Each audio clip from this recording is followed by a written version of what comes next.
Become bosses. Writings on the wall was spitting, I hung portraits. When you spinning, I'm dumb nauseous. If you got a few sitting, I want more of it. Never take the first number to judge office. I'm in the Gucci store, right under the Trump office. Oh man. What's up, y'all? I don't want to stay off too long. When this plays back in a regular format, not a stream, people may think, where am I? But I always start with music, man. Something that sets the tone and sets the mood, normally upbeat. But today, the subject at hand, I thought this fit it better. Well produced, well made. A song by Dave East, an East Coast rapper. And he's featuring one of his partners along with him today. Let me get his name really quick. Yeah, my man's name is DeHated, I guess. I don't know if it's the song or his name. But the song was so real. And our music comes from the street, and art imitates life. And sometimes our life is somewhat dismal, especially when it comes to this topic. And I was doing some research on this topic because it came to the forefront of my thoughts, and I said to myself, this would be a topic that needs to be covered. It would be a good topic, even though in and of itself is not necessarily upbeat or happy topic. But there are a lot of things in our community that we need to highlight and talk about.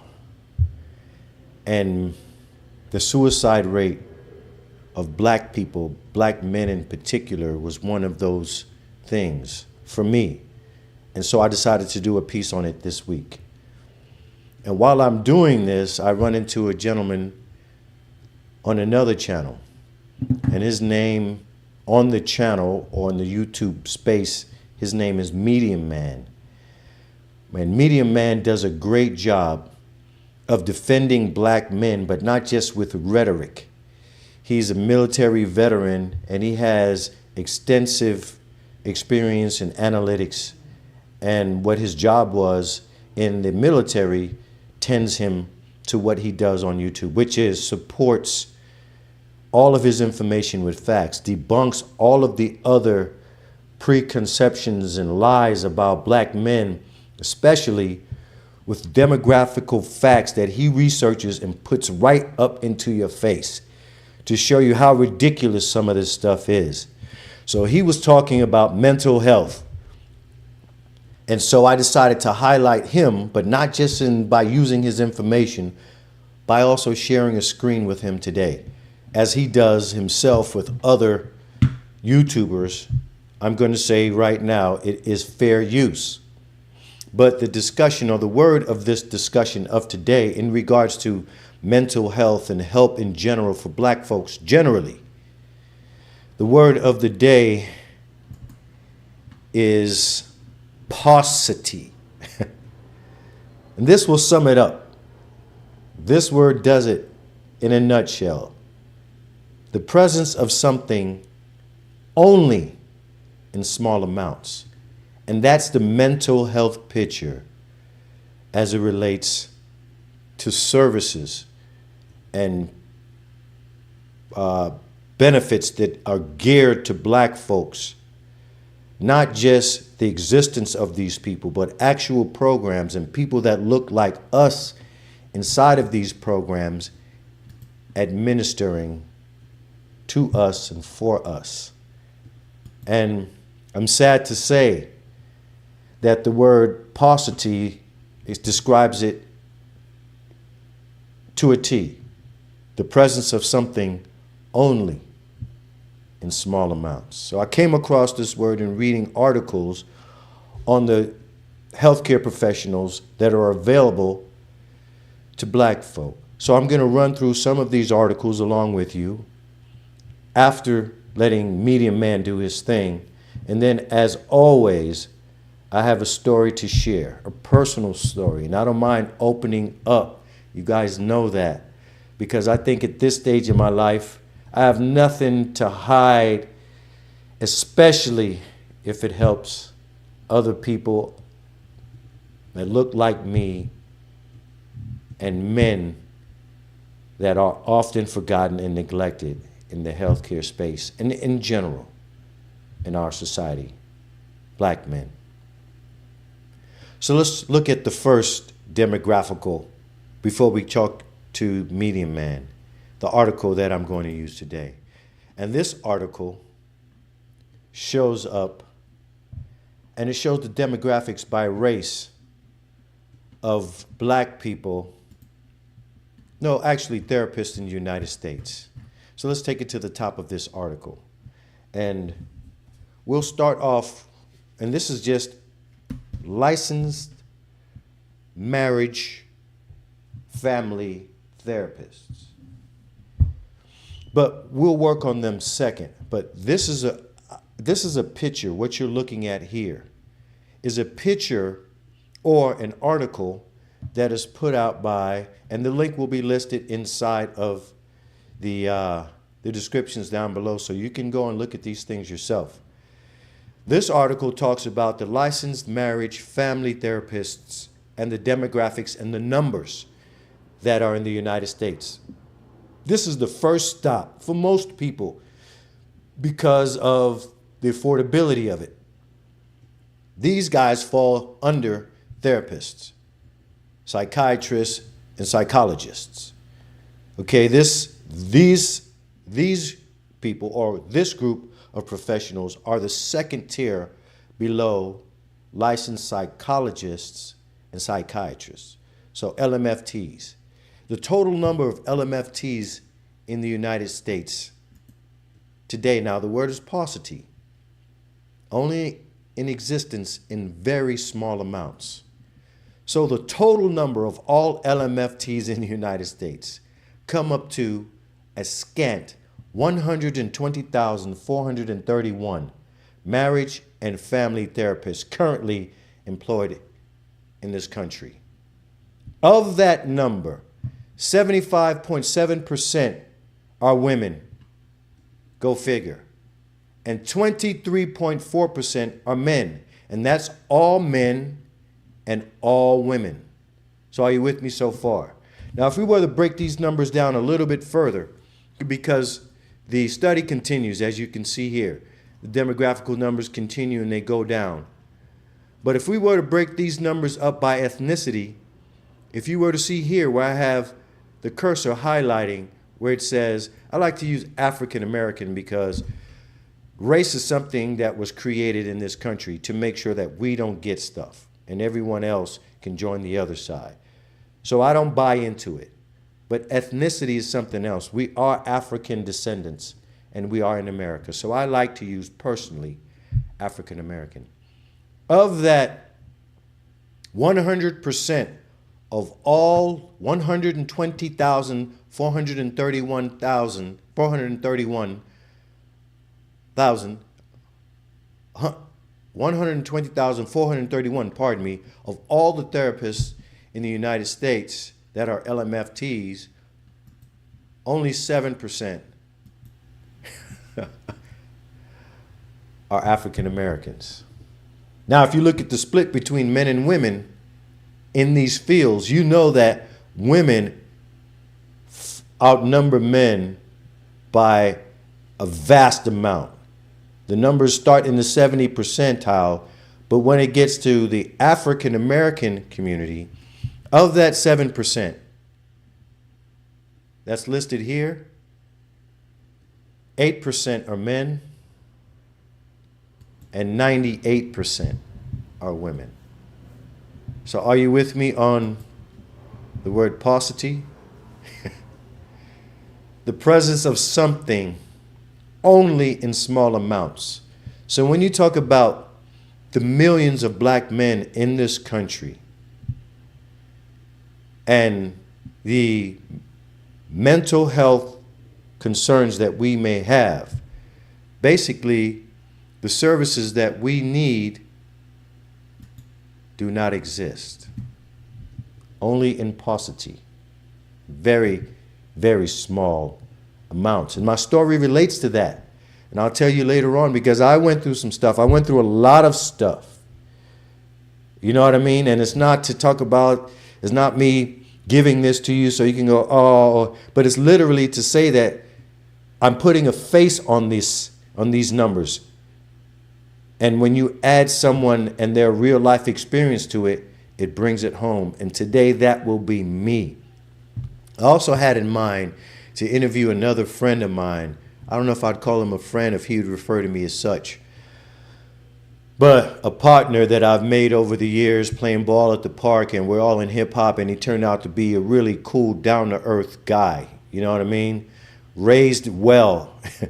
And he has an autistic son that he had to raise, and a woman that left him as soon as the child was born, and an aging father that is in his 80s now. And he has never been able to live his life the way he wanted to because of that circumstance. And he was the other real story that I wanted to share, but I'm sharing it with you now. But I asked him for an interview, and because of the time frame, we weren't able to get it done. But I will get it done sooner or later and use it in another stream, because this topic will continue, I'm sure. So those are the two stories that I wanted to talk to you at the end, but my story in particular will end the story. So that's the breakdown of what we're going to be talking about today. So now let's go over to Medium Man. Medium Man, as I said, I introduced him to you guys, a veteran of the United States Services, and it did turn him into a man, I must say. His story is posted inside of his channel, how he became what he became and why he decided to dedicate a portion of what he does for his life to helping men. Because, as he expressed, the mental health situation that men go through, black men and black women, but at least black women have women to go talk to. Black men do not. But in this stream here, he's dispelling some of the myths. And so I'm going to let him talk just for a minute. And what he's talking about is the breakdown that I just described to you, but in his own way and with his own research. So let's take a listen to Medium Man do his thing.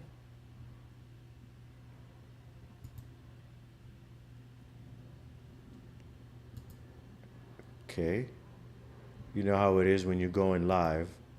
It may have sat here for a little bit. So let's refresh this for just really quickly and see if it comes back the way I need it to. And while we're doing that, did he remove his page, or? It's been sitting here for a minute, so give me a second. Let me see if I can pull it up at another place in space and time. So let me copy this here.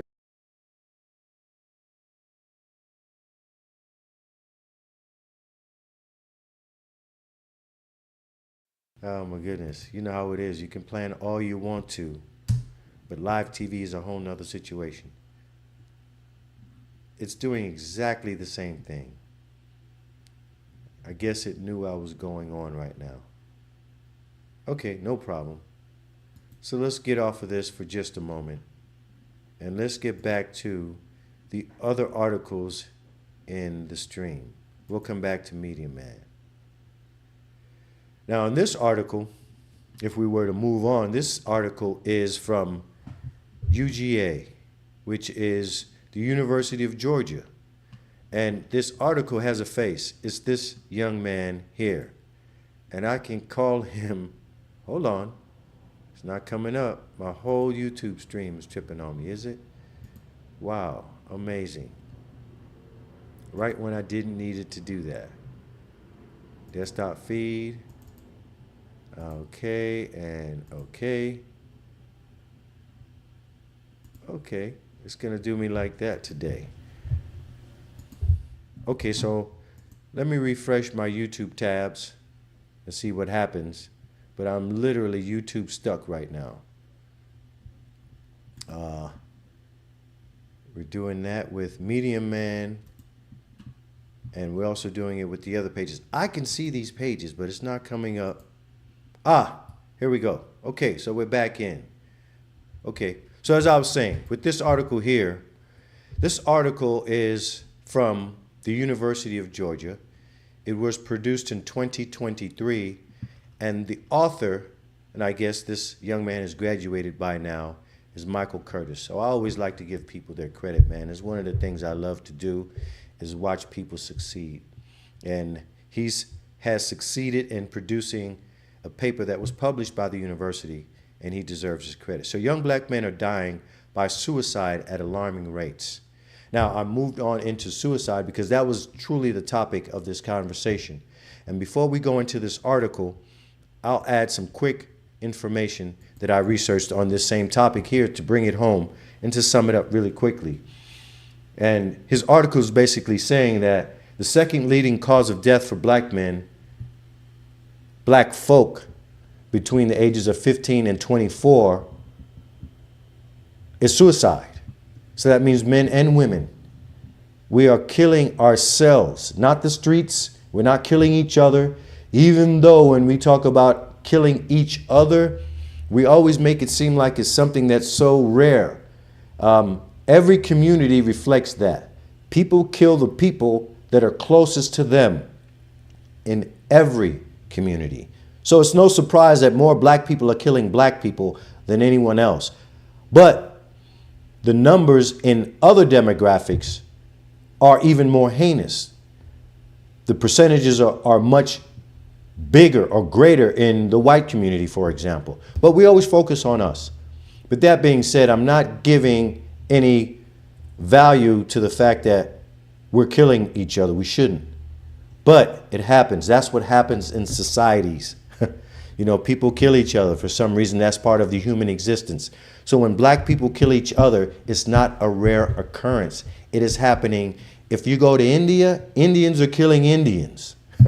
But we're not talking about Indian on Indian crime as if something degenerate is wrong with them. So we need to stop that.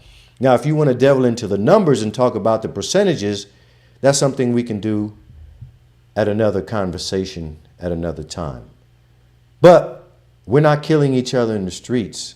The number one cause of death amongst black folk is suicide. Second, leading cause. And for men within our community, between men and women, even though women attempt suicide more than men, men are more successful. We commit suicide, black men, at a rate 4 times the amount of our counterparts. And when I saw that number, it blew me away. It saddened me. It saddened me for a while. And as much as I've been through in life, and I've been through some down times, I'm going to tell you about them. Suicide was never an issue. So let me just get that out the way right away. You know what I mean? I am a licensed, security officer and have been licensed to carry a weapon for some time now. I am a professional, and I'm also in the process, and I'll give you that on the way out too, of obtaining my CCW in the city of Inglewood. So I have guns around me. So do not fret. This is not a call for help from me in regards to the word suicide. I just want to say that for my people that might be looking, that might be concerned. So I'm concerned about us as a community, not about me in regards to this subject. All right, so let's move on back to the study itself. So that was the highlight of this study. And this young man basically talked about, and the other studies have found as well, is that our childhood trauma along with racism, take a heavy toll on young black men's mental health. Now, you would think racism is something immediate, but no, it is transferred, the stress and the trauma, generationally. I didn't know that either. We are literally housing trauma inside of genetic coding, and I guess it's part of evolving. I don't know, maybe we need to, your body needs to transfer that information so that the next iteration of us can be better or be more stress-free because we learn how to work with or adapt to this stress. Maybe that's why it's transferred genetically, but we experience transferred genetic trauma from slavery. Sad to say.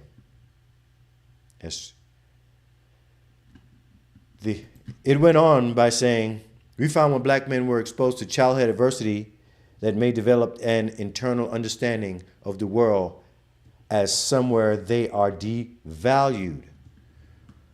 So on top of all the messages that we're getting about, and we learn this very soon in life, at least whether we know it or not, that there's this social stratus and that we are somehow devalued. We're not as good as the other guys who somehow are practicing supremacy. We learned that right away in this country. It's taught to us deliberately. They need to tell us this so we don't act like we the shit. So we are taught this before we even know it. And then we hand our children, or we are handed over as youth to the very people to bring that message home and to ingrain it into us in the schooling system. It does that as well. It creates a hierarchy and it teaches us that there is a supremacist totem pole that we are at the bottom of, black men. Right above us, they place our women. So all these things come into play when we are talking about the mental health circumstance and situation of black men. Just to paint the picture clearly. Now, as we move on, young men obviously experience higher rates of poverty, and all of those demographical information that goes along with it, with socioeconomics, add to our mental health condition as a community, and especially with black males. As we move on to the next article, this one is produced by a woman called Patrice and Douglas, Black Boys, Black Men, and Suicide. And it's no surprise that the majority of the studies I found about black men were written by black women because they make up, even though it's a small percentage of all the practitioners, the LMFTs and the psychologists and the psychiatrists in this country, the numbers reflect the same. In other words, for psychologists, we're only a very small percent of the population, which is we comprise 4% of all psychologists. Just so I would help you out with that one.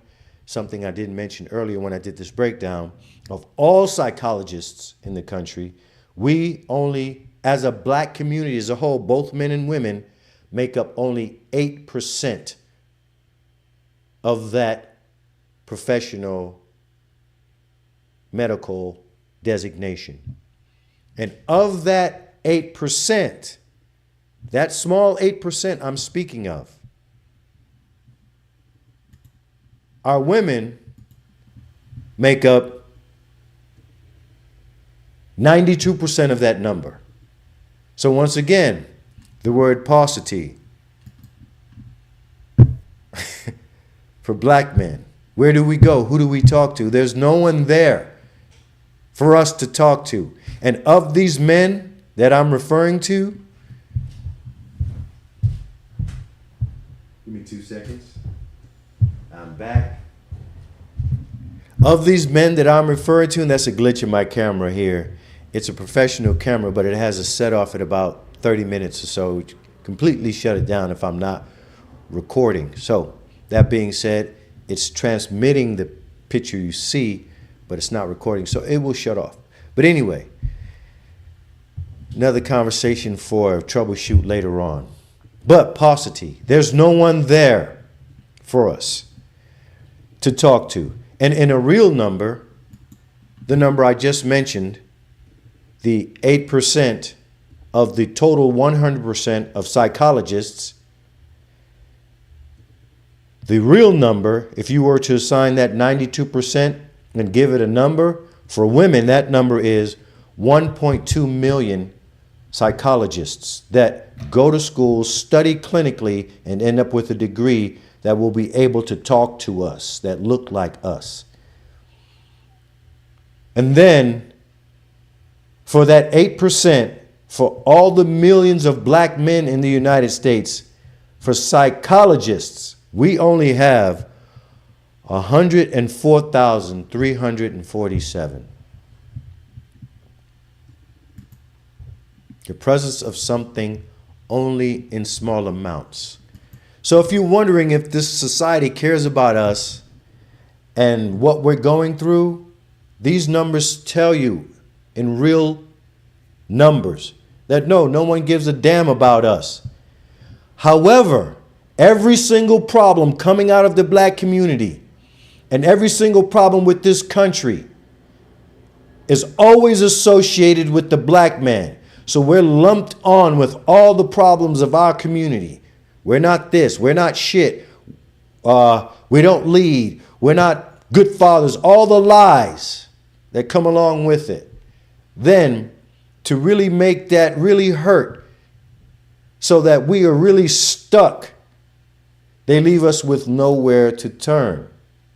And you wonder why.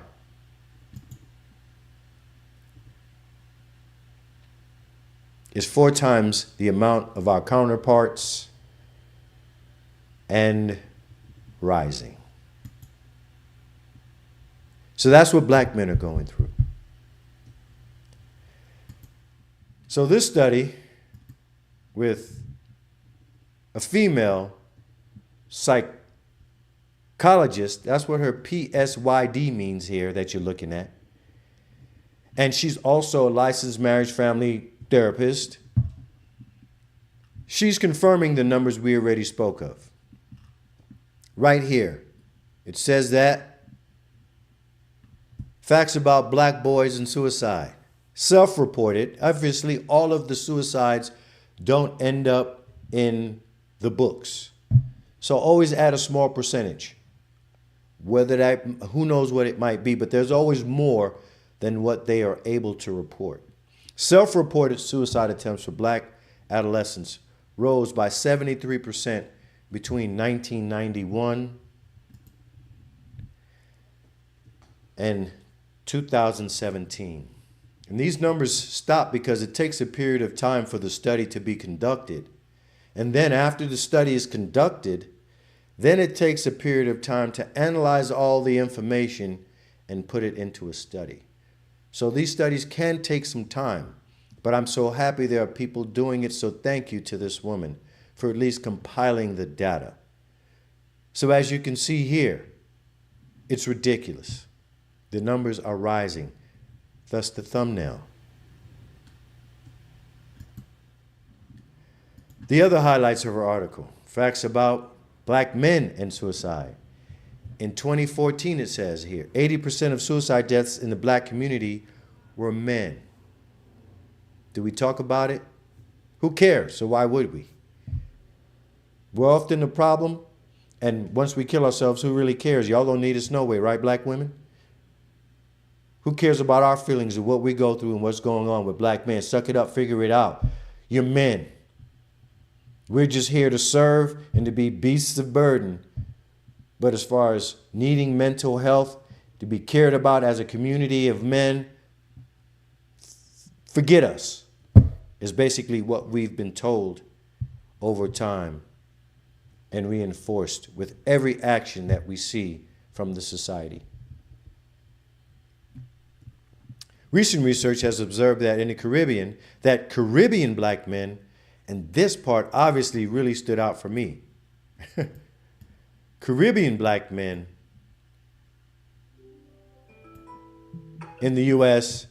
have the highest attempt rate for the African American African American community. This is something I wanted to research, but I'm a Caribbean black man. I call myself an Ameridadian. I'm born in America, in the Americas, but I'm a Trinidadian. Both my parents are Trinidadian, and I've said this before, and I am eligible for dual citizenship anytime I exercise the right, but I have the right. I am by birthright a Trinidadian. And this thing that I read here in this article, I have been feeling my entire life. And I can speak to it, that Caribbean men have a completely different perspective and outlook of who they are. And we think we're the shit because why? We are. We know we are. We come from a completely black country that's run by black people. So we don't come here with an inferiority complex. And as a result of us thinking we are the shit and we don't like what's going on here and you don't talk to me this way and I don't know who the hell you think you are, but I know who I am, that attitude is not rewarded here. In fact, we are plucked off as being arrogant, as being men of standards that we should not have, and we are punished in corporate America and throughout society, especially from women. Who the hell do we think we are to have such a high esteem of ourselves? And as a result of that, this society pommels us. I get it every day in conversation with people that I don't understand. How arrogant could you be? You know, I'm working the other day quickly, and a young lady, innocent as she was doing it, walked up to me and got directly in my face and started a conversation. And I thought to myself, could I ever do that to a woman, a strange woman? Just walk up to her, almost to her face, and start a conversation without her screaming and or having a problem or, you know, who the hell are you? If I got 5 feet with it, from a woman that looked like me and she didn't know me, we'd have problems. But she was so comfortable just walking right up to my face and starting a conversation as innocent as it was. And obviously I had to back her up and tell her, you know, you're a little bit too close. She was drinking. It was a place of, it was a performance event and, you know, people are having libations. But it was so comfortable for her to just walk up on a grown man and get in his face and start a conversation. And I had to ask the young man with her to please take her away from me. I have a job to do. And in fact, there was stuff I had to do at that moment. And so I had to get rid of her. But that's the thing that a Caribbean man would pick up right away. Who the hell you are? What do you think you're doing? But men here accept that all the time. They accept women walking up to them, whether it be in relationships or wherever. If they have a problem with a man, they can walk up to a man, problem or no problem, stand directly in front of him and confront him, basically. You know what I mean? And it doesn't work for me. I don't let anybody do that. And that has been my Caribbean experience. So to add to answer to this, yes, I didn't know what was happening to me, but here it is in plain sight. Recent research has observed that Caribbean black men in the U.S. have the highest attempt rate for the African American community in regards to men and suicide. Sorry to say. Firearms were the predominant method of suicide amongst African men, regardless of sex or age. Suicides. Okay, regardless of. So we pull out a gun and we blow our brains out. We ain't playing. We ain't trying to, you know, make the news and, you know, make a scene and jump off the Empire State Building. No, we just grab a gun and make it happen really quickly. So these sad realizations started to come to the forefront of my research. Now let's go over to the next article, which is helping black men and boys gain optimal mental health. And I spoke on that already. The word, how do you help us when there's nothing there? How do you do it? There's no place for us to go to get help. And quite frankly, no one cares.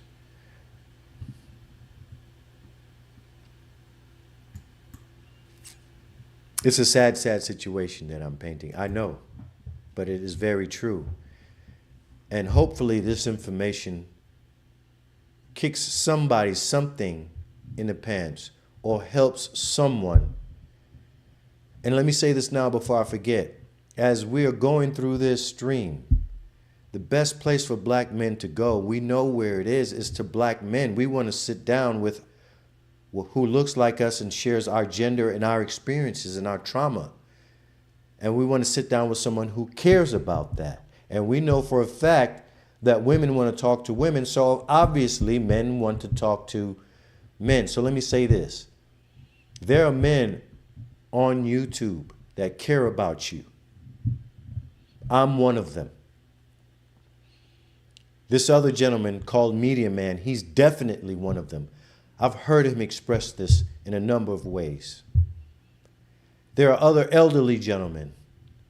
And just today on Facebook, I saw a post by just a random person that said, if you want to talk as a black man, and I don't know how it came up, it's like God is speaking to me. If you want to talk as a black man, just reach out. We'll talk to you. So if you do need some place to go, someone to talk to, even though it's not my expertise, I'm not a therapist and I don't want to be. But I know the value of having someone to talk to, just to air something out. And you can reach out to me. Please do. Okay? Lest I forget to say that. I wanted to say that there. So let's continue on with this. So all these articles, man, are basically spelling out in detail the statistical realities of what black men go through in regards to mental health and suicide.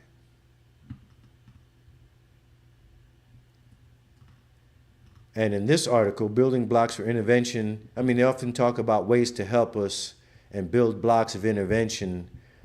But I'm more concerned about prevention than intervention. You know what I mean? I want to prevent it, not get in the middle of it while it's happening. And so we need to work towards that. And as much as society has been, especially women, been upset about the manosphere, the YouTube space in which men get to finally do their thing, talk to each other globally about a host of topics, especially the main problem we're having with our dissenting women. This manosphere has served men like me. It has helped me through some stuff, man. Because we're gang goofy, stupid. We don't know what's going on, and it kept us that way. And knowledge is power. So we're able now to speak of the things we've gone through, share it with each other, and then guess what? Help others that are coming behind us. Young men, young women, listen to men. The manosphere is leading. You're looking for leadership. Men aren't this, men aren't that. We're leading in the manosphere. You may not like what we're saying because you're programmed by the gynocracy, by this feminist society to hate your men. The word is misandry. Misogyny means the hate of women. Everyone knows that word. But no one knows the word misandry, the hate of men. The manosphere knows it. All right? And so we're here to help men through the misandrous behavior of our society. Now back to Media Man. Let's see if he's pulled back up. Media Man. This brother, as I said before, is on YouTube. Seek him out. The link is below. Let's listen to him. Still doing the same thing? Oh my goodness, making me look super bad again. It's not going to happen. I'd literally have to cut off this computer and come back in, so I'm not going to do that. But I am going to open up another tab to see if I can make it work. Because I wanted to share this with you. It's extremely important that we hear from Media Man. So give me a second. Maybe I can troubleshoot this problem by opening up another tab in YouTube, seeing if it works out. Hold on just a moment. New tab. Let's get it going here. There's always something. Always something, man. Trying to make me look bad. Can't make the kid look bad. Impossible. Impossible. Right? Okay, so we got that waiting. What you see, what I'm doing in the background is I'm attempting to pull up, without you watching, another version to see if it loads of the Media Man doing his thing. Not happening. It's not in the cards. They don't want you to know. They don't want you to know what he had to say, man. It's crazy. Crazy, man. Okay, no worries. And all of this ties into the 10 life value system. As I said before, this is my legend from which I speak. Everything that I talk about falls into one of these categories. It makes life easier for me in my mind to deliver what I think we need to hear about. And number 2, health, is of the topic today. Mental health, right? And as I said before, I was going to share with you before I got out of here, because I think I did exactly what I came to do today, minus Media Man, is my story. And some information that goes along with it.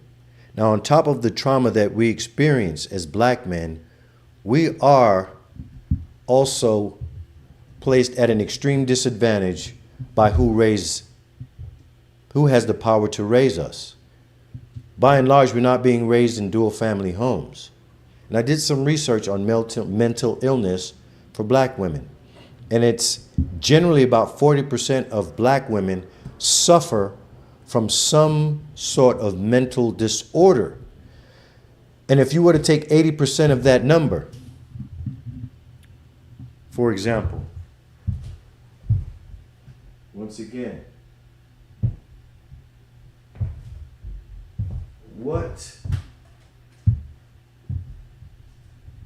give me just a minute as wow.